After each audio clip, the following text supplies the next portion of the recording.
Hey guys, this is Northville Tech.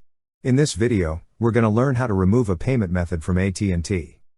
If you don't have AT&T, we will put our affiliate link in the description below for you to sign up.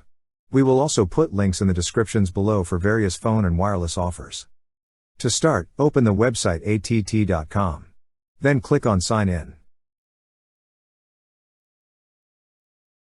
On the drop-down list, click again on Sign In.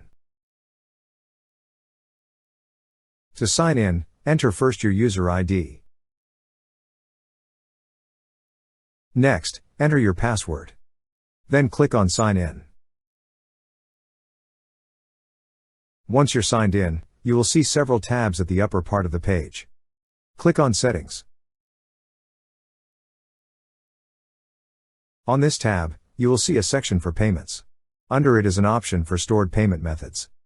Click on Stored Payment Methods. Now, you will see the list of payment methods. Click on the Delete option beside the payment method you wish to remove.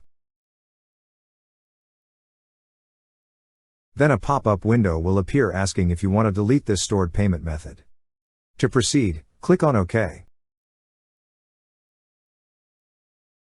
And now, you will see a message saying that your payment method has been deleted. That's how you remove a payment method from AT&T. Thank you so much guys for watching, and if you have not yet subscribed to our YouTube channel, please subscribe to our YouTube channel as we create tech videos almost every day. Also, check out our website northvilletech.com for great tech articles, and our recommended resources in the description below for various sign-up bonuses.